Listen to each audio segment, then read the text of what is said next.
가정마다 예배하는 곳에 하나님께서 은혜의 담비를 풍성히 내려주시기를 사모하고 기도합니다. 다 같이 신앙 고백 드리겠습니다. 나는 전능하신 아버지 하나님, 천지의 창조주를 믿습니다. 나는 그의 유일하신 아들, 우리 주 예수 그리스도를 믿습니다.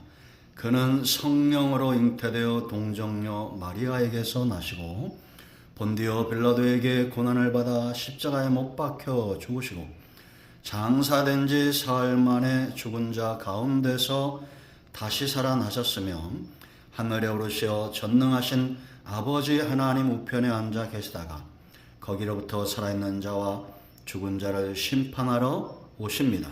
나는 성령을 믿으며 거룩한 공교회와 성도의 교제와 죄를 용서받는 것과 몸의 부활과 영생을 믿습니다. 아멘. 하나님의 말씀은 마태복음 17장 1절로 13절입니다. 17장 1절입니다. 엿새 후에 예수께서 베드로와 야고보와 그 형제 요한을 데리시고 따로 높은 산에 올라가셨더니 그들 앞에서 변형되사 그 얼굴이 해같이 빛나며 옷이 빛과 같이 휘어졌더라. 그때 모세와 엘리야가 예수와 더불어 말하는 것이 그들에게 보이거늘 베드로가 예수께 여쭈어 이르되 주여 우리가 여기 있는 것이 좋사오니 만일 주께서 원하시면 내가 여기서 초막셋을 짓되 하나는 주님을 위하여 하나는 모세를 위하여 하나는 엘리야를 위하여 하리이다. 말할 때 호련히 빛난 구름이 그들을 덮으며 구름 속에서 소리가 나서 이르시되 이는 내 사랑하는 아들이요 내 기뻐하는 자니 너희는 그의 말을 들으라 하시는지라. 제자들이 듣고 엎드려 심히 두려워하니 예수께서 나와 그들에게 손을 대시며 이르시되 일어나라 두려워하지 말라 하시니 제자들이 눈을 들어 보매 오직 예수 외에는 아무도 보이지 아니하더라.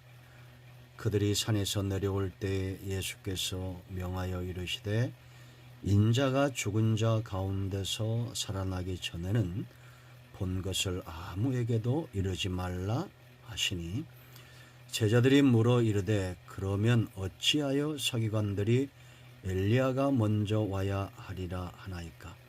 예수께서 대답하여 이르시되 엘리야가 과연 먼저 와서 모든 일을 회복하리라. 내가 너에게 말하노니 엘리야가 이미 왔으되 사람들이 알지 못하고 임의로 대우하였도다. 인자도 이와 같이 그들에게 고난을 받으리라 하시니 그제서야 제자들이 예수께서 말씀하신 것이 세례 요한인 줄을 깨달으니라. 아멘. 오늘 이 말씀은 우리에게 응답이 됨을 확신합니다. 먼저 여러분의 가정을 축복하며 기도하기를 원합니다. 하나님, 오늘 이 말씀을 기억합니다. 특히 오늘 이 가정들을 위해서 주의 이름으로 축복하며 기도합니다. 우리의 모든 죄와 허물을 사하시고 가정마다 소원하는 모든 것들이 하나님의 선하신 뜻 가운데 이루어지게 하시며 무엇보다 낙심하거나 실망치 않게 하시고 실족하지 않게 하시고 하나님이 기뻐하는 가정, 하나님께서 원하시는 신앙의 뿌리가 깊고 견고한 가정 이루도록 주의 성령께서 함께 하시기를 원합니다. 말씀을 사모하고 은혜를 사모하며 응답을 사모하는 모든 죄 백성들 가운데 주의 이로와 내가 풍성케 임하게 하옵소서. 예수님의 이름으로 사모하며 기도합니다. 아멘. 자, 우리가 17장을 또 말씀을 묵상하기 전에 마지막 27절을 한번 보겠습니다. 그러나 우리가 그들이 실족하지 않게 하기 위하여 네가 바다에 가서 낚시를 던져 먼저 오르는 고기를 가져 입을 열면 돈 한 세계를 얻을 것이니 가져다가 나와 너를 위하여 주라 하시니라. 여기 27 보면 우리가 그들이 실족하지 않게, 이 말씀이 굉장히 중요합니다. 예수님의 모습을 그대로 보여주고 있다는 겁니다. 예수님은 사람들을 실족시키기 위해서 오신 분이 아닙니다. 실족케 하는 것은 사탄의 역사고 이단들의 역사고 세상이 우리를 실족케 하죠. 그러나 예수님은 누구든지, 그들이 세리든지 죄인이든지 병든 자든지 창녀든지 누구든지 주님을 만나면 실족치 않고 세워지고 있다라는 겁니다. 이 말씀을 꼭 기억하십시오. 이 모습은 주님의 속성입니다. 변할 수 없는 속성입니다. 그런가 하면 메시아됨의 분명한 증거를 보여주는 예수님의 모습입니다. 주님은 이방인인지 누구든지 그들을 구원받은 자로 세우시는 일을 하지 구원의 길에서 넘어뜨리는 일을 하지 않습니다. 또한 믿는 자들이 닮아가고 있는 모습입니다. 동일한 성령께서 우리 안에 계시기 때문이죠. 그러므로 이단과 우상을 잘 분별하는 것은 크게 어렵지 않습니다. 사단의 역사와 성령의 역사를 구별하는 것 크게 어렵지 않습니다. 과연 영혼을 세우고 실족시키지 않는가 잘 살펴야 됩니다. 오늘 우리가 이제 본문으로 돌아옵니다. 1절로 13절 말씀을 보면 주님이 지금 제자들을 세우고 있다는 걸 잘 보셔야 됩니다. 16장에서 어떤 상황이 있었습니까? 주님이 십자가를 이야기하셨죠. 예루살렘에 올라가 고난당할 것을 말씀하셨죠. 너희도 십자가를 져야 한다고 말씀합니다. 제자들의 마음이 많이 무거웠겠죠. 이 무거워진 그들의 마음을 덜어준 사건이 변화산 사건입니다. 예수님께서 늘 항상 따로 데려다니셨던 베드로와 그 형제 요한을 데리고 야고보, 이 셋을 데리고 따로 산에 올라갔어요. 우리가 흔히 변화산 사건 이렇게 얘기합니다. 그곳에서 이 세 제자가 놀라운 광경을 목격합니다. 예수님의 얼굴이 해같이 빛나고 옷이 빛나고 휘어졌고 모세와 엘리야와 더불어 말씀하시는 것이 그들 눈에 보여졌어요. 얼마나 좋았으면 베드로가 초막셋을 짓자고 이렇게 말할까요? 여기가 좋다라고 말합니다. 참 이 성격은 잘 변하지 않죠. 하나님이 그대로 사용하시는 것을 알 수가 있습니다. 근데 이 사건이 보여주는 핵심이 있어요. 우리가 정말 실족치 않고 우리에게 성도의 삶을 잘 살아내기 위해서 세 가지를 기억해야 됩니다. 하나는 장차 나타날 영광이라는 거예요. 이것이 지금 예수님의 변형되신 모습, 모세와 엘리야가 죽지 않고 살아서 있는 모습, 성도는 죽지 않습니다. 이들이 귀신이 아니에요. 변형되어 있는 모습, 얼마나 놀라웠을까요? 우리가 능히 현재 우리 삶 가운데 당하고 있는 고난과 장애물을 두려워하거나 절망하거나 하지 말아야 될 이유입니다. 장차 나타날 영광과 내가 지금 겪고 있는 고난은 비교할 수 없는 것입니다. 제자들은 이 영광을 봤어요. 우리는 믿음으로 바라봅니다. 오늘 우리가 헌신을 감당하는 힘이 어디 있습니까? 이 세상이 전부가 아니라는 겁니다. 장차 하나님의 나라를 유업으로 얻는다는 겁니다. 우리의 변형될 모습을 믿음으로 바라보기 때문에 그 영광이 믿어지기 때문에 오늘 헌신을 감당하는 겁니다. 그런가 하면 고난 중에도 낙심하지 않습니다. 이 고난은 지나가는 겁니다.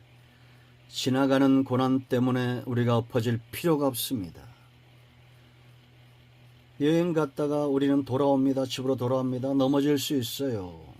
여행지에서 안 좋은 일을 겪을 수도 있습니다. 그러나 그곳에 머물러 있지 않죠. 성도는 주에게서 나오고 주로 말미암고 주에게로 돌아가는 자들입니다. 고난은 지나갑니다. 또한 담대히 복음을 전해야 될 이유지요. 우리는 영광에 참여한 자들이요, 이미 참여한 자들입니다. 우리는 그러나 이 완성될 영광을 바라보는 자들입니다. 이 영광에 참여하도록 우리가 이방인들의 복음을 전해서 이끌어내는 것입니다. 지옥에는 영광이 없습니다. 이미 임한 하나님의 나라 영광을 맛보는 이들이 복음과 은혜와 헌신과 축복의 통로가 되는 것입니다. 자, 두 번째 핵심은 뭐냐? 실족지 않는 삶. 주의 말씀을 들어야 됩니다. 이 변화된 사건이 핵심은 5절 말씀입니다. 말할 때 호련히 빛난 구름이 모세가 하나님 앞에 그 영광의 구름 가운데 하나님의 음성을 들었던 것을 우리가 보죠.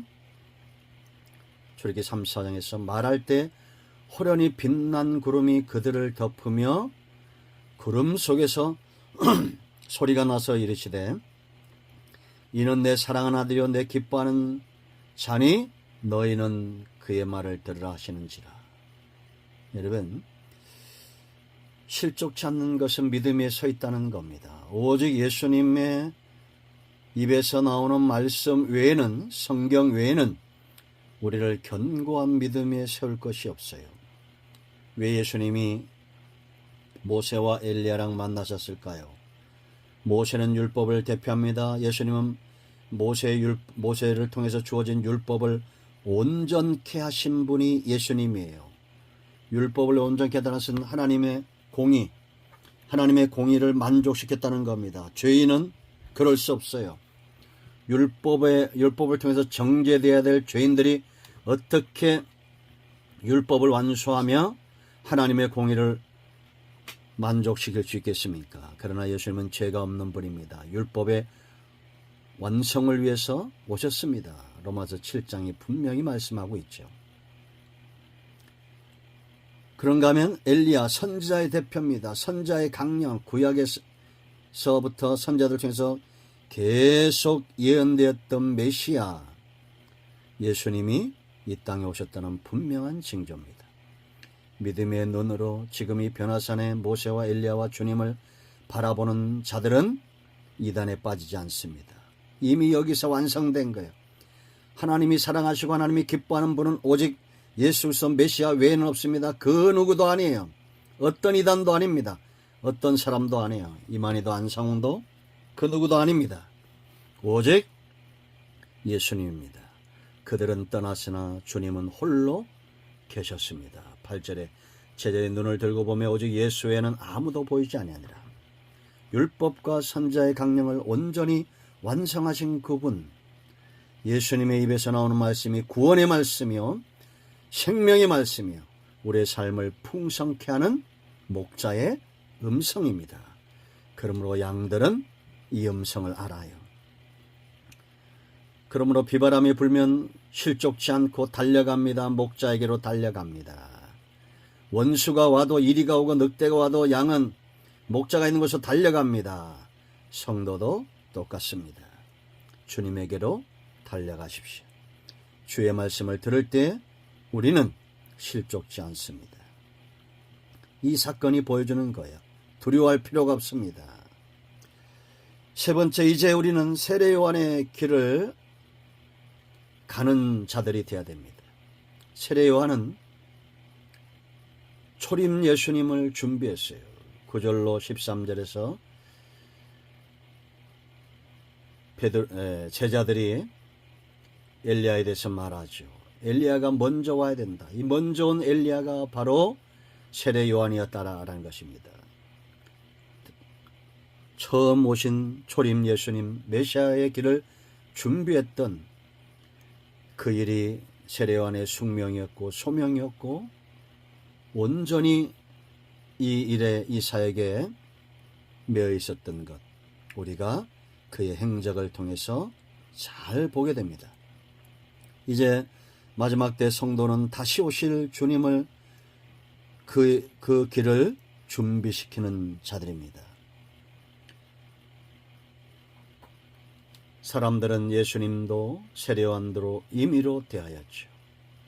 12절에 박해했습니다. 마지막 때는 어떨까요? 우리에게 맡겨진 사명, 주의 길을 준비하는 삶 살아가는 것 만만치 않습니다.